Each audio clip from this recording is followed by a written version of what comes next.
Ndi bisika nyonso bozali na kati ya mboka libanda ya mboka bozali kolanda biso na eleko oyo toye lisusu lombangu na eleko oyo mpona kobeta masolo na bino na mayetali mboka na biso Kongo, mboka na biso mboka elengi, mboka wapi bato nyonso bazali kolula mpona koya kovanda, mpona koya kosala misala.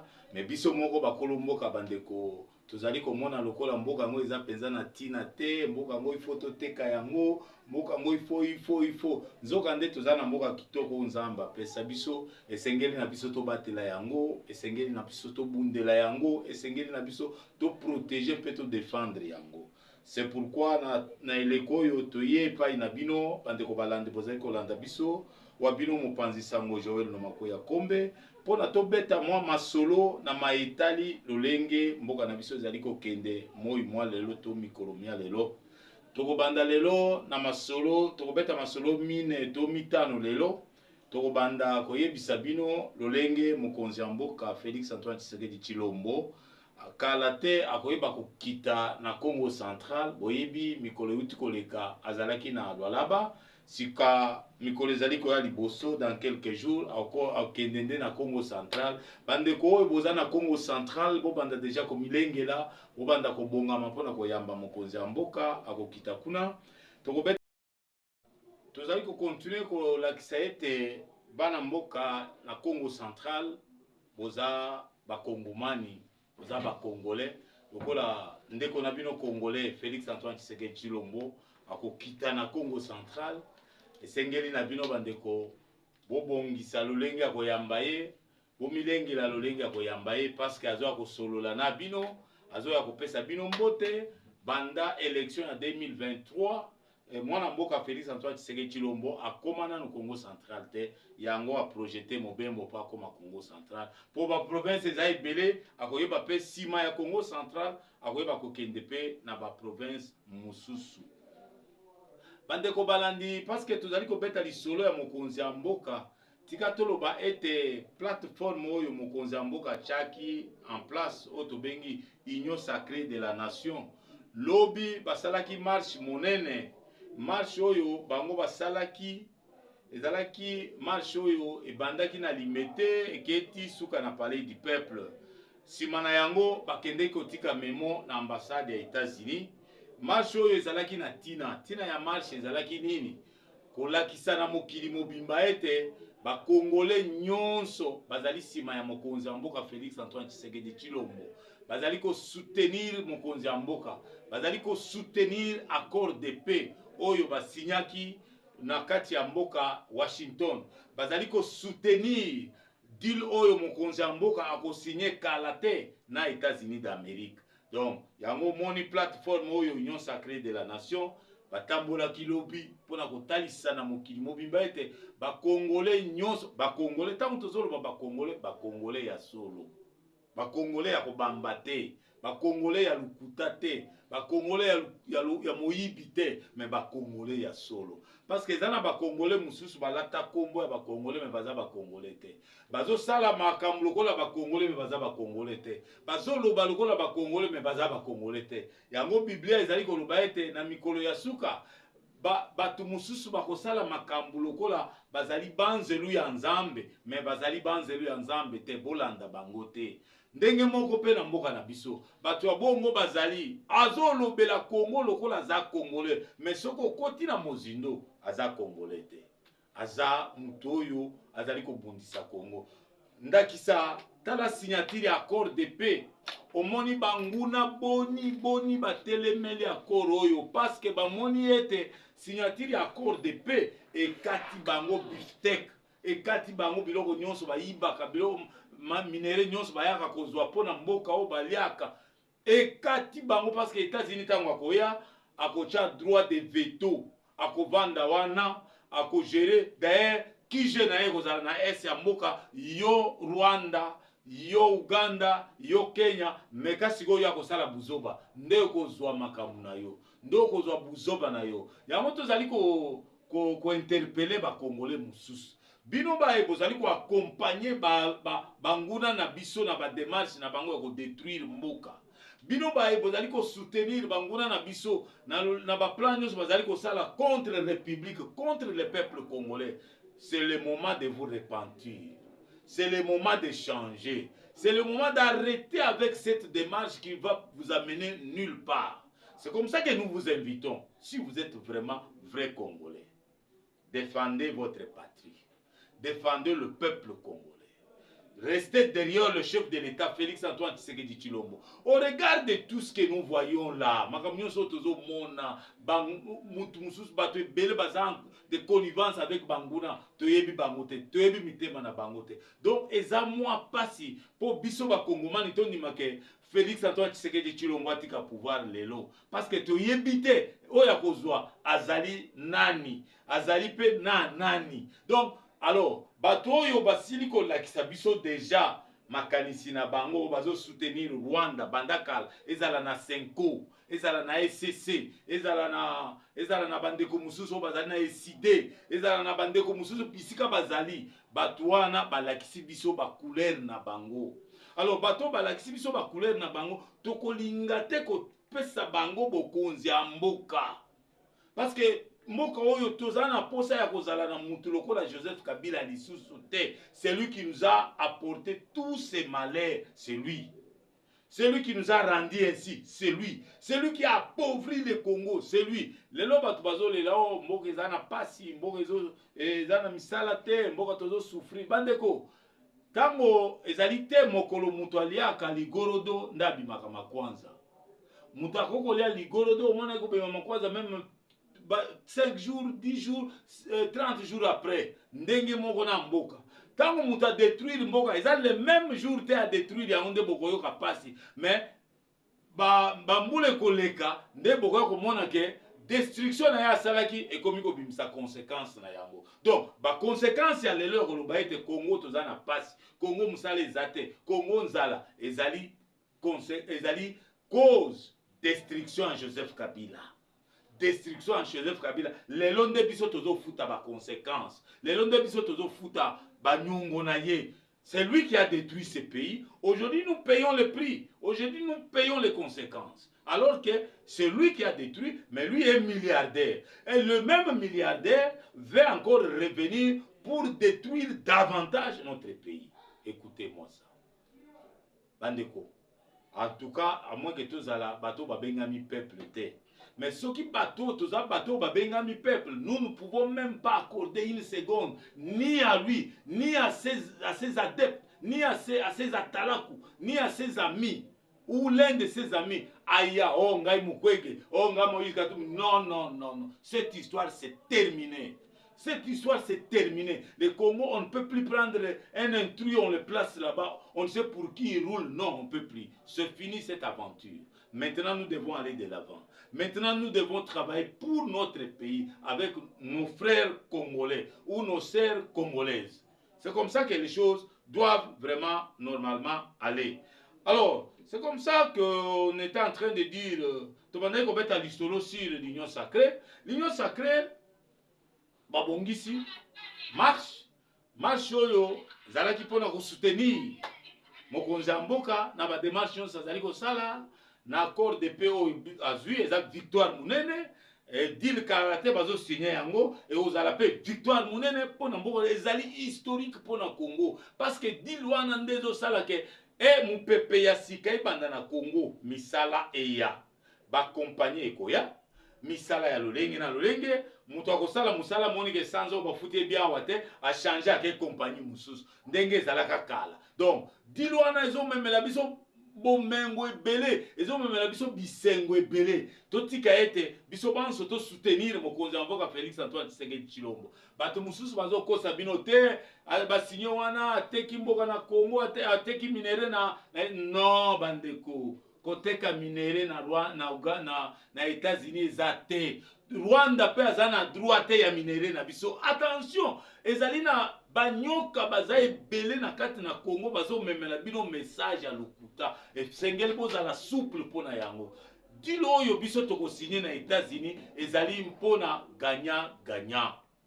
États-Unis a gagné, biso pe Congo to gagner misala koya déjà au gagner ozwi musala mboka na biso bako développer yango armée na biso bako bongola yango ekoma peza armée ya makasi oyo kosala face na mokili peuple na biso akoma peuple makasi oyo mokili eko respecter ebele ya bandeko bakozonga poto bakoya awa parce que bakuta ke mboka changer mboka bongi.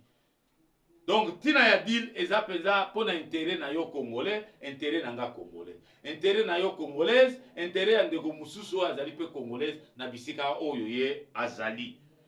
Alors Union Sacrée esali marche pona yango, félicitations, ba soutenir tous ababengi balakisi na mokili mobimba ete peuple congolais nyonso aza sima mokonzi ya mboka. Mais esengeli quand même tolobela biloko oyo ezangi na kati ya Union Sacrée. Une faible mobilisation. Odomona ke na kati ya Union Sacrée lelo, il y a une faible mobilisation. La faute à qui? Est-ce que la faute au président de la République ou bien la faute à nous, les Congolais? Union Sacrée est sali faible mobilisation. Nalobaka makamboyo mikolo nyonso. Makamboyo plateforme oyo esengeli zala na mokonzi moko, un seul coordonnateur, parce que jusque là il n'y a pas encore un coordonnateur ya Union Sacrée. Soki bokozwa au présidium non ça bakonzi bakoko zala 5 zomite pour na plateforme moko o Union Sacrée. Conséquence désordre, conséquence des ordres. Allez, tout le monde est quand même bana mboka oyo bazalaki peza bayaki ba mobiliser peza base na bango baye peza mwana mboka Christophe Mboso Nkodia Mpwanga CRD Mubimba ezalaki mobiliser jeunesse Mubimba ya CRD ezalaki mobiliser ye moko mwana mboka Christophe Mboso Nkodia Mpwanga azalaki mobiliser bolanda no message ya Christophe Mboso Nkodia Mpwanga tango alobaki na kati ya na bisika basanganaki na kati ya palais du peuple pona maetali mboka na biso pona maetali mokonza mboka na biso boye tokozonga sima mwamu tokozonga sima après koyoka Christophe Mboso Nkodia Mpwanga. Bandeko à part Christophe Mboso Nkodia Mpwanga tomonaki bandeko mususu ya ba parti mususu lokola bandeko ya Fifi Masuka Fidek bandeko ya Fifi Masuka Fidek même plateforme na ye A24 bayaki penza bayaki basorganizaki bayaki ko répondre na kati ya marche bandeko mususu pe bayaki pe ko répondre na kati ya marche pe bazalaki na bisika message na bango epesamaki wana penza eza longonia po bazali bele o ba mobilisaki tokoki kotanga bango te mais il y avait un désordre, une démobilisation totale. Bandeko Union Sacrée esengeli refléter elilingi ya mboka esengeli lakisa lolenge nini Congolais azo répondre na kati ya mboka mais maye salamaki mokolo mwalobi en tout cas esengeli na bakambi ya Union Sacrée bavanda bazonga sima ba réfléchir une faible mobilisation. Seuls les partis politiques qui ont répondu présent. Nous avons CRD de Christophe Mboso Nkodia Mpwanga, Fidel de Fifi Masuka, et puis sa plateforme. Il y a aussi d'autres partis. Il y a aussi certains partis qui sont venus, mais pas dans nombre oye sengeli. Pas dans nombre oye sengeli. Ça, c'est un point. Deuxième point. Bao bayaki, lokola ba membre, mais ils étaient désorganisés. Bazalaki désorganisés. Okomona bamususu na sia manga kuna, bamususu na sia banzete kuna, bamususu na gauche, bamususu na droite, bamususu na nord, mais alors que message jo pesa melesika moko, bamususu kuna na sia banzete, un désordre total. Un désordre total. Yango tozoko lancer message na secrétaire permanent. C'est vrai, vous voyez ça biso que ezali activité organisée par la jeunesse et la Ligue des femmes. La Ligue des femmes, nous félicitons Madame Justine, Madame Justine avec sa Ligue. Félicitations Madame Justine, vous avez fait vraiment un bon travail. Vous avez été à la hauteur, vous avez mobilisé les mamans. De ce côté-là, maman, vous avez 5.65 na yo pesa, au salaki musala kitoko. Mais tous allez qu'on na secrétaire permanent. Monsieur le secrétaire permanent, l'Union Sacrée, c'est le pouvoir. Quand on parle du pouvoir, vous devez avoir la rigueur. Parce que jusque-là, c'est vous qui gérez. Il n'y a pas encore un coordonnateur. C'est vous qui gérez. Alors vous devez être rigoureux. Vous devez mettre de l'ordre, de la discipline. Net bandeko ya IDPS. Ça m'a étonné. Il y a comment que Deo Bizibo Aiko et Bimano, il est secrétaire général de IDPS. Depuis quand? Ça c'est un désordre. Ça c'est un désordre. Jusqu'à la preuve du contraire, M. Bizibou, c'est Augustin Kabouya qui est secrétaire général de l'IDPS. Ce sont des situations, c'est vrai qu'il peut y avoir crise au sein du parti, mais pas jusqu'à l'union sacrée. Pas jusqu'à l'union sacrée. Là, vous êtes mal parti. Ce n'est pas comme ça. On ne devient pas secrétaire de l'IDPS comme ça. Tala, Kanabet le Bino Lissolo, M. Bizibou, je ne sais pas si vous étiez encore à l'IDPS à l'époque là. Pongo, secrétaire général de l'IDPS. Le combattant et combattant de l'IDPS, Telemela Tshisekedi, le père, paix à son âme, d'heureuse mémoire, que Alongola Pongo, ça a pris 5 ans. C'est que Alongola Pongo. Mais quand les gens avaient oublié, Babo Sani dossier à Pongo, c'est comme ça. Un secrétaire général ne vient pas par élection à l'IDPS. Non. Je ne sais pas si vous avez modifié les statuts. Le secrétaire général est toujours nommé par le président national. Il n'est pas élu au cours, je ne sais pas moi, d'un congrès. Non. Est-ce qu'il faut organiser un congrès pour un secrétaire général? Les bons sens aussi ne disent pas ça. Hein? Non, ce n'est pas bon. C'est vous qui combattez le président de la République.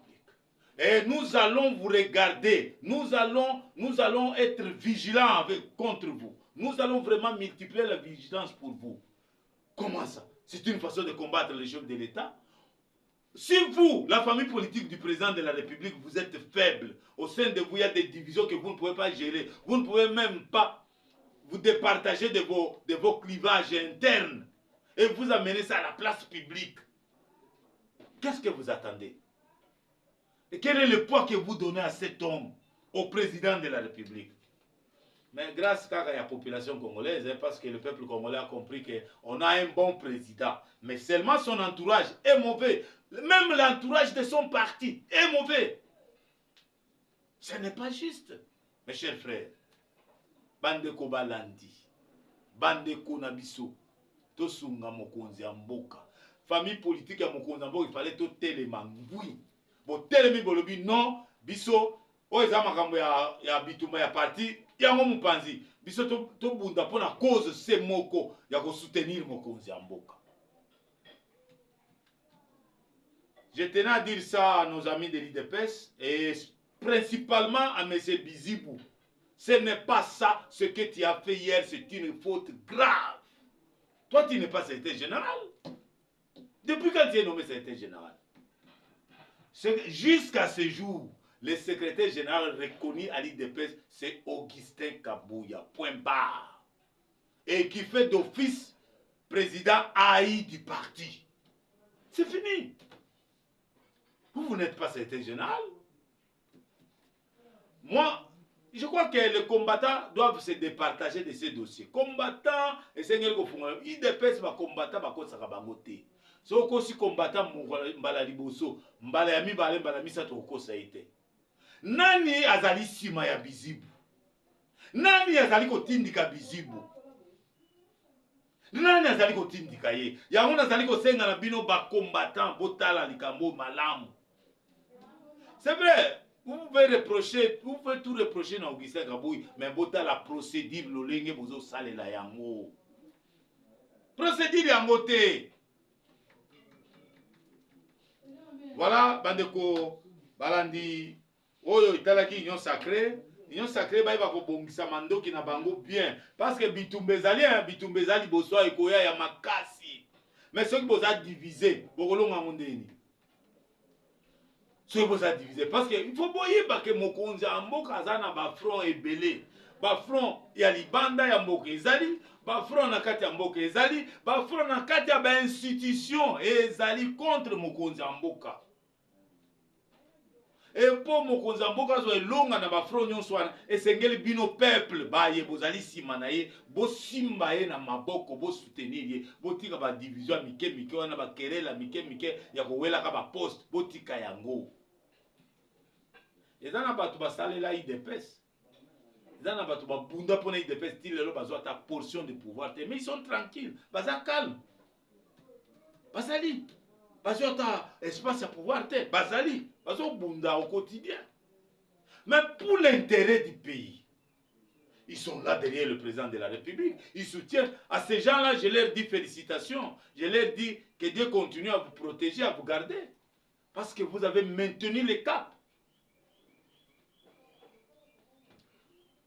Alors, bandeko, nazali na nouvelle ya kitoko ya ko annoncer bino ete nouvelle yango ezali mokonzi ya mboka oyo ya États-Unis, le président Donald Trump vient de nommer, après la signature de l'accord de paix entre la République démocratique du Congo et le Rwanda, le général Dan Ken, qui est désormais, désormais chargé d'application, il y a accord, il y a désengagement, il y a force de défense rwandaise. Bandeko, donc elikoloba désengagement ya basoda ya Rwanda. Mutako sala suivi na bango. Nde général o Dan Ken oyo Donald Trump a outi ko nommé. Yende mutazoka kolandela bango di yo ozana Congo a ozo sani mboka na hôtel zonga na Rwanda. Ba désengager bino. Bozonga bisika bo outi mutako contrôler yango ezali général o. Bobo Sanate général azalaki chef d'état-major na États-Unis d'Amérique. Na 2021-2022. Non, 2021-2022, oui. 2021-2022. Azak chef d'état-major na États-Unis d'Amérique. Diende Trump a outi ko nommé pour na mayetali application ya accord, ya désengagement, ya Rwanda. Donc, ya mampinga ba soda ya Rwanda. Bolongwa botika bozonge pa na bino botika bitumba général wana nda azali kalate azokita na Congo pona kosala musala et puis wapi na est ya mboka na biso. C'est pourquoi bana mboka tozali koloba na bino ete masolo oyo mokonzi ya mboka Félix Antoine Tshisekedi Tshilombo abeti na États-Unis eza pona intérêt ya mboka. Bakosa bino te, oh non c'est le tribalisme, oh non c'est faux, c'est pour l'intérêt du pays. Awa général oba nommé ce que ezalaki tribalisme alinga kita na Grand Kasai, hein, alinga kita na Grand Kasai to na Kinshasa, mais ado kita wapi na est yebisa ngai muto aza tribal akoko bunda pa na est ya mboka. Non, botika ba discours ya lukuta, ba discours ya haine. Ça c'est la communication du Rwanda qu'il ne faut pas avaler. Faut pas avaler cette communication là. Vous savez, hier Mbosso a dit de très bonnes choses, hein. De très bonnes choses, Mbosso a dit. Mais c'est peu, mais c'est profond. Voilà un patriote comme Mbosso Kodiampouanga. Un patriote. Nous avons besoin de patriotes pareils. Des gens qui disent des choses qui sont vraies. Même après 100 ans, ça ne changera pas. Mais ce qui moutou, et ça batu mususu, ce qui a le bilikambu, yoko landa été. Tikaye, akende, yo tikala kaka telema kawana. Ako kenda ko baluka na lukuta na eti. Ako yo ozongela kaka wana. Baza ebele. Barisé. Bato baza risé, baza ebele, ba okosa bato, baza ebele. Donc bato wana ko landaka bango te. Ils viennent là pour nous mentir, pour nous kokosa biso. Alors, yango tozali kopesa longonya na Donald Trump, le président américain, d'avoir nommé ce général pour l'application de l'accord de désengagement des forces armées de la République du Rwanda. Donc, ekozala kitoko mingi pona biso na mécanisme ya accord oyo bauti ko signer makambo boye et ça là déjà Trump a mérité à nommer général yondo za chargé ya makambo wana yondo zo landela yango yondo zo sala suivi na yango eza penza loko moko kitoko Trump asali na boyi ko mema bino na maitali lolenge Donald Trump azali ko kumisa mokonza mpo Donald Trump alobi na interview na ye alobi le président Tshisekedi, c'est un bon président. Congoman, Congolais. Donald Trump dit, le président Tshisekedi, c'est un bon président. Les Congolais, ils ont un bon président. Ça, c'est Donald Trump, le premier président du monde, qui le dit. Mais yo, Vandawa, Tolia na Matembele, Tolia na Ndunda, Tshisekedi na mabe, Tshisekedi incompétent, Tshisekedi bobo. Mais tala, ni t'étais cette situation de guerre, l'élo, Congo l'inga izandinga mususu. Ni t'étais cette situation de guerre, avec Tshisekedi au pouvoir, le Congo allait être autrement. Mais ils savent, le Rwanda sait, Kagame sait, Joseph Kabila sait, Rouberwa sait, Moïse sait, Mugabe sait, tout le monde là, la Senko, tout le monde, ils savent que si Tshisekedi est libre et tranquille, il est en paix, il va changer beaucoup de choses. C'est comme ça qu'on cherche à le combattre ça et là, de gauche à droite, pour kaka, ba empêcher Yassala Moussala Malamouté. Mais nous vous disons, gare à vous. Parce que après Tshisekedi, il y aura quelqu'un. Tshisekedi travaille pour la République. Celui qui viendra travaillera aussi pour la République. Mais vos actions, les actions que vous posez contre la République, vont se retourner contre vous. Tôt ou tard. Tôt ou tard. Vous avez ça va tout mingi, vous avez tout belé. Dikolo ya lukuta. Voilà pourquoi na ebisa ibino ke robeta lisolo ya moko ya mwana mboka Rex Kazadi. Rex Kazadi bandeko. Akomi kolela se kolela milelo na milelo. Rex Kazadi azalaki candidat président awa. Akei ko rejoindre M23. Abino tozo ya Kinshasa po to renverser pouvoir ya Tshisekedi. Tozo ya Kinshasa po to renverser Tshisekedi. Po biso tozo ya pouvoir à s'associer na Banguna, les Rwandais. Même les Congolais Moussous, comme les Nanga, comme les Arimagé, les autres, s'associer à les Rwandais pour renverser le pouvoir établi. Nanga parle des pouvoirs illégitimes du président Félix. Mais Nanga, moi je pensais que tu as quand même fait de bonnes études. Qu'est-ce qu'on entend par pouvoir illégitime? Hein? Nanga, expliquez pas l'opinion. Le pouvoir illégitime, c'est quoi? C'est quoi le pouvoir illégitime? Mais ça, tu veux tromper qui? Je ne sais pas si toi-même tu comprends quand tu dis que le pouvoir de Kinshasa c'est un pouvoir illégitime. Comment? Comment expliquer ça? Quelqu'un qui a été élu à 74%, le 23 décembre 2023, le 20 décembre 2023. Aujourd'hui, il n'a même pas encore fait 3 ans. Il est dans son mandat. Comment tu peux l'appeler d'illégitime? Tu vois, la rébellion. Beaucoup tout belé. La rébellion, beaucoup tout belé. Mon qu'on a bien de Rex ya bandit. Rex a comme qu'on regretté. Abi il a tout perdu. Moussala na ye koufi, bakop na ye koufi, makamanda osala moyen sala les sous exactés, Nicolas la rébellion, vraiment azo regretté mingi, mais azana esengo parce que akoro ba signé et ça la ke kimé kota na Congo pour bango pe va se retrouver. Rex Kazadi. Quand tu partais soutenir les Rwandais, tu n'avais pas réfléchi, avant d'y aller. Mais avant d'aller, il faut réfléchir. Le Congo a un système électoral. Vous avez, après 5 ans, les élections. Mais vous voulez être président de la République, vous voulez être député, vous voulez être sénateur. Attendez les élections. Présentez-vous comme candidat.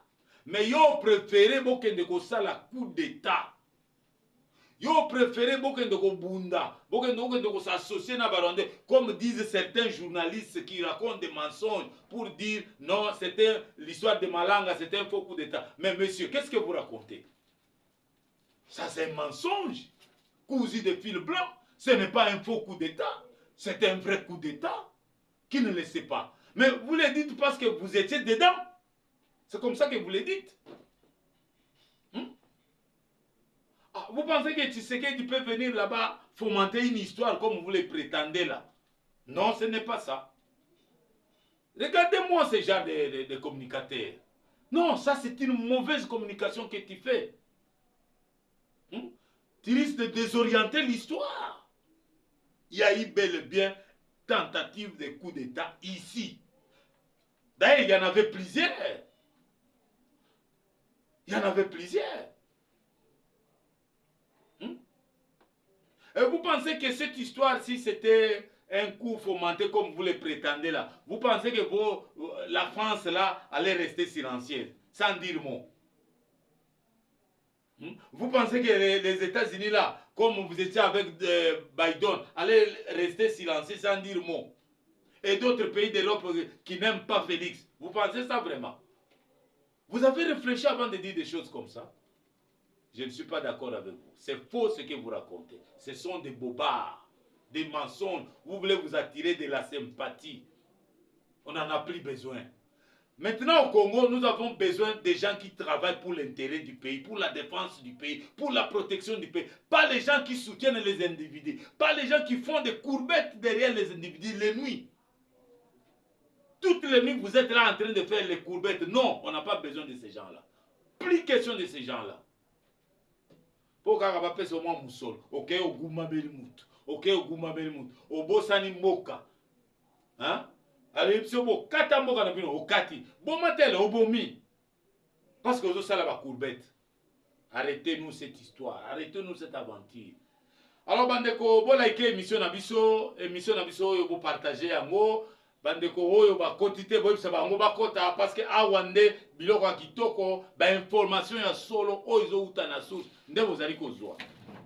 Alors bandeko balandi tokembangu na kosukisa émission na biso na maetali Uvira toyebi biso banso ete ka Hippolyte Kanambe alias Joseph Kabila azali kosala par tous les moyens pour que attaquer Uvira, pour que attaquer Minembwe, pour qu'il attaque Bakwemoussouana dans l'objectif de proclamer la République du Kivu. C'est pourquoi nous alertons à nos services. Nous alertons Banamoka, Wazalendo, restez toujours vigilants comme d'habitude. Restez toujours, prenez ces garçons-là qui s'appellent Hippolyte Kanambe, arrêtez-les, appréhendez-les, amenez-les comme ça, les Congolais vont s'occuper de lui. Il faut que ça serve de leçon.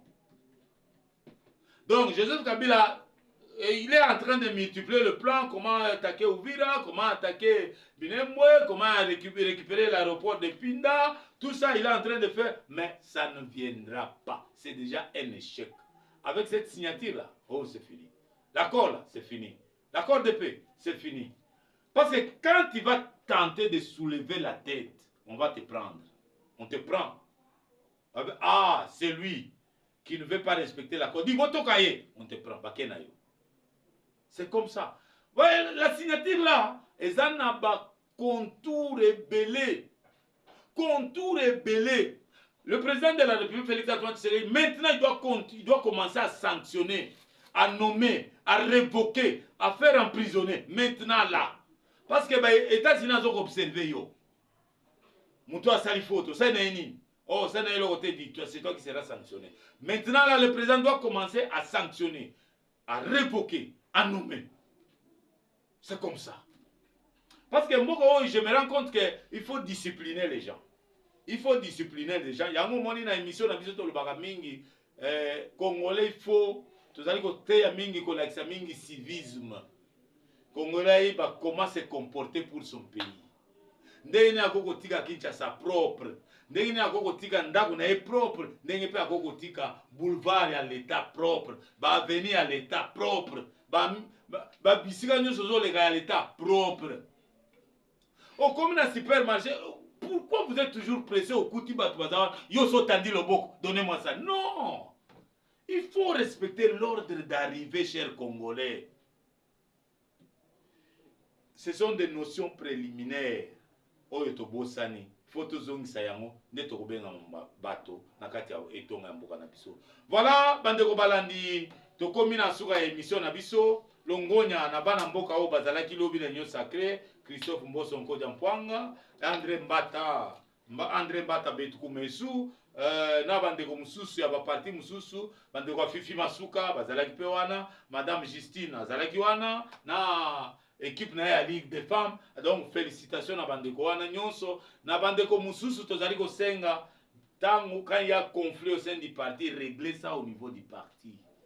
Ne nous amenez pas ces conflits là au niveau de la République, non. Non, sinon vous aurez fait l'œuvre inutile. Donc, botala lolengeni tozali kosala makambo mpona intérêt na mboka na biso. Monsieur le président de la République, tokolemba te mpona soutenir yo. Ici, c'est votre journaliste personnel privé, Joël Nomakoya Kombe, qui ne cessera jamais de défendre votre cause. Qui ne cessera jamais de parler de vous, votre façon de gouverner, votre diplomatie qui a convaincu le monde entier. Le monde entier convaincu. Je disais toujours aux gens, cet homme que vous voyez, c'est un homme très efficace. Voilà, aujourd'hui, les gens commencent à nous donner raison.